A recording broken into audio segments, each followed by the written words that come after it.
Assalamualaikum warahmatullahi wabarakatuh. Salam Pancasila. Bertemu kembali dalam pembelajaran pendidikan Pancasila dan kewarganegaraan kelas 8 semester ganjil. Kita melanjutkan bab 2 tentang menelaah makna, kedudukan, dan fungsi Undang-Undang Dasar Negara Republik Indonesia tahun 1945 serta perundang-undangan lainnya dalam sistem hukum nasional. Memulai pembelajaran, mari kita bersama-sama berdoa. Mudah-mudahan pembelajaran kita hari ini bisa berjalan dengan sebaik-baiknya. Ke depan kita bisa lebih baik, senantiasa lebih baik. Berdoa mulai. Selesai. Terima kasih. Mudah-mudahan apa yang kita harapkan dikabulkan oleh Allah Subhanahu wa Ta'ala, Tuhan yang Maha Esa.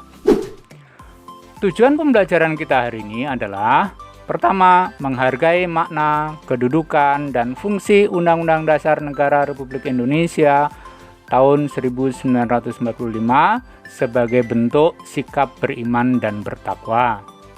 Yang kedua, mendukung makna, kedudukan, dan fungsi Undang-Undang Dasar Negara Republik Indonesia tahun 1945 serta peraturan perundang-undangan lainnya sesuai dengan Undang-Undang Dasar Negara Republik Indonesia tahun 1945. 3. Menjelaskan sifat Undang-Undang Dasar Negara Republik Indonesia tahun 1945 dalam sistem hukum nasional. Keempat, menelaah kedudukan peraturan perundang-undangan lainnya dalam sistem hukum nasional. 4. Menyusun dan menyajikan laporan hasil telaah tentang sifat Undang-Undang Dasar Negara Republik Indonesia tahun 1945 dalam sistem hukum nasional dan peraturan lainnya dalam sistem hukum nasional dengan percaya diri dan tanggung jawab. Kita mulai dengan melihat sifat Undang-Undang Dasar Negara Republik Indonesia tahun 1945. Secara garis besar, sifat Undang-Undang Dasar itu dapat dikelompokkan ke dalam: pertama, berdasarkan bentuk atau wujud konstitusi; yang kedua, berdasarkan cara dan prosedur perubahannya; yang ketiga, berdasarkan nilai atau tingkat kedudukan; dan yang keempat, berdasarkan bentuk negara. Kita lihat yang pertama, sifat Undang-Undang Dasar berdasarkan bentuk atau wujud konstitusi. Yang pertama, konstitusi bersifat tertulis atau konstitusi tertulis, written constitution, adalah suatu konstitusi negara yang dituangkan dalam sebuah dokumen atau beberapa dokumen formal yang menjadi dasar dan sumber bagi peraturan-peraturan lainnya atau perundang-undangan lain yang berlaku di suatu negara. Contoh, Undang-Undang Dasar Negara Republik Indonesia tahun 1945. B. Konstitusi tidak tertulis, no written constitution, adalah konstitusi yang tidak dituangkan dalam suatu dokumen formal, melainkan berupa suatu konvensi ketatanegaraan atau kebiasaan kenegaraan. Konvensi merupakan aturan-aturan dasar yang timbul dan terpelihara dalam praktek penyelenggaraan negara. Yang kedua, berdasarkan cara atau prosedur perubahannya. Nah, ini ada dua sifat konstitusi. Yang pertama adalah konstitusi yang fleksibel. Ciri-cirinya, pertama, elastis, karena dapat menyesuaikan dirinya dengan mudah. Kedua, diumumkan dan diubah dengan cara yang sama seperti undang-undang. Yang ketiga, otoritas atau kewenangan parlemen tidak terbatas. Yang kedua, konstitusi rigid adalah konstitusi yang memiliki sifat: pertama, mempunyai kedudukan dan derajat yang lebih tinggi dari peraturan perundang-undangan lainnya.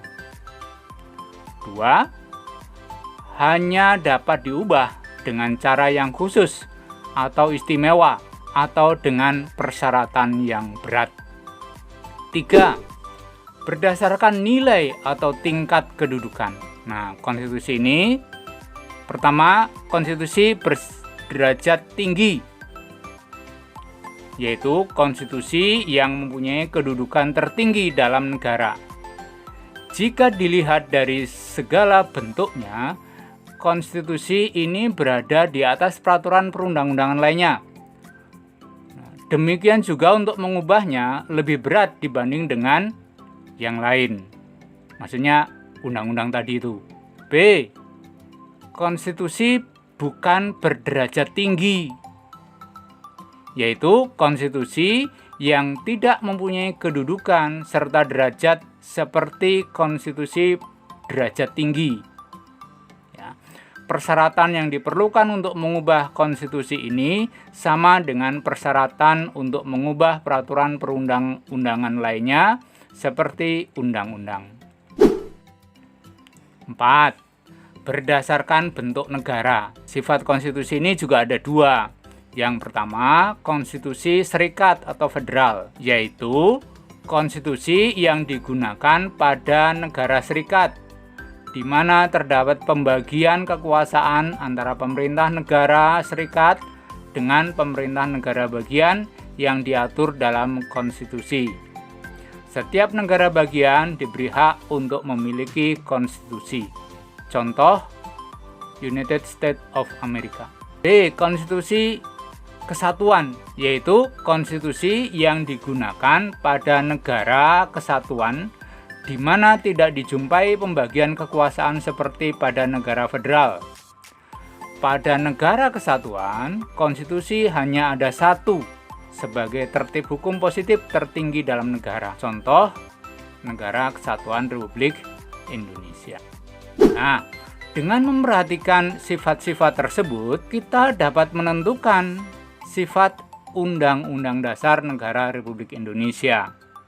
Pertama, tertulis, yaitu tertuang dalam dokumen formal.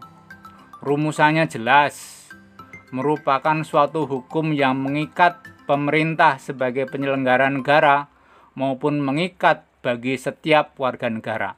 2. Rigid, yaitu sulit dalam prosedur perubahannya, di mana terdapat pembatas terhadap kekuasaan lembaga legislatif oleh suatu hal di luar kekuasaan lembaga itu.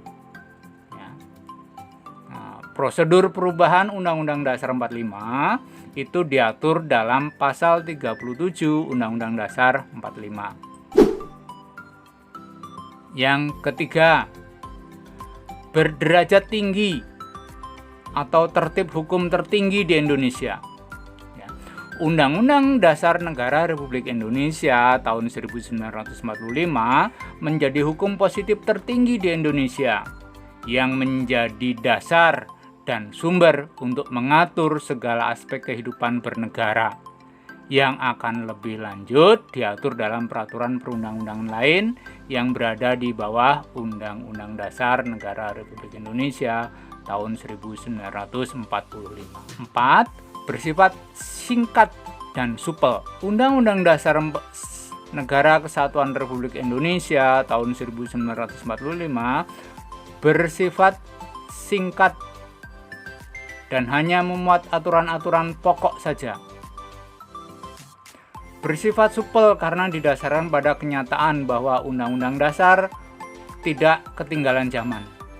Dia dapat terus mengikuti masyarakat Indonesia yang berkembang dan dinamis seiring perkembangan zaman.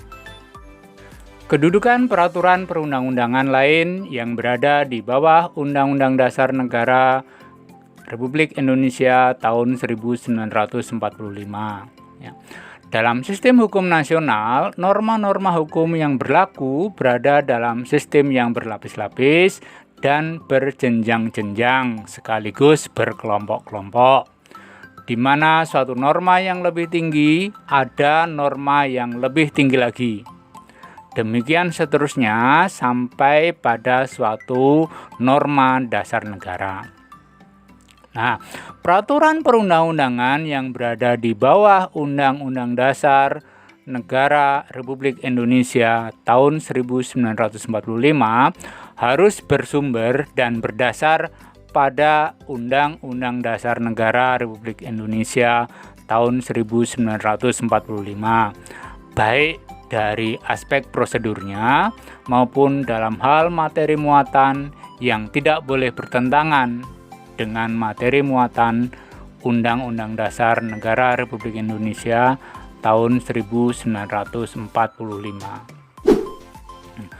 Peraturan perundang-undangan lain yang berada di bawah Undang-Undang Dasar Negara Republik Indonesia tahun 1945 berdasarkan pasal 7 ayat 1 Undang-Undang Nomor 12 tahun 2011 adalah: pertama, ketetapan Majelis Permusyawaratan Rakyat.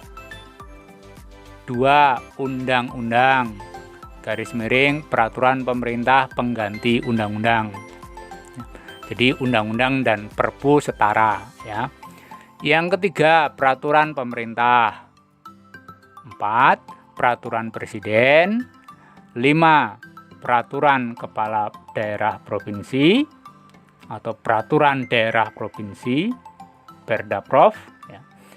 Yang keenam adalah peraturan daerah kabupaten atau kota. Itulah pembelajaran kita hari ini. Kita menarik kesimpulan. Pertama, sifat Undang-Undang Dasar Negara Republik Indonesia tahun 1945. Pertama, tertulis, yaitu tertuang dalam sebuah dokumen formal. Kita punya ya buku Undang-Undang Dasar 1945. 2. Rigid, yaitu sulit dalam prosedur perubahannya. Yang ketiga, berderajat tinggi atau tertib hukum tertinggi di Indonesia. Undang-Undang Dasar Negara Republik Indonesia tahun 1945 itu menjadi hukum positif tertinggi di Indonesia. Yang keempat, singkat dan supel. Undang-Undang Dasar Negara Republik Indonesia tahun 1945 bersifat singkat karena hanya memuat aturan-aturan pokok saja. Nah, kedudukan peraturan perundang-undangan lain, ya. Nah, dalam sistem hukum nasional, norma-norma hukum yang berlaku berada dalam sistem yang berlapis-lapis dan berjenjang-jenjang. Peraturan perundang-undangan yang berada di bawah Undang-Undang Dasar Negara Republik Indonesia tahun 1945 harus bersumber dan berdasar pada Undang-Undang Dasar Negara Republik Indonesia tahun 1945. Nah, itulah pembelajaran kita hari ini. Mudah-mudahan bisa dipahami. Kita tutup dengan sama-sama mengucap hamdalah. Alhamdulillahirrahmanirrahim. Assalamualaikum warahmatullahi wabarakatuh. Tetap terapkan protokol kesehatan dengan sering mencuci tangan dengan sabun pada air yang mengalir, memakai masker, hindari kerumunan, dan selalu menjaga jarak. Terima kasih. Salam Pancasila.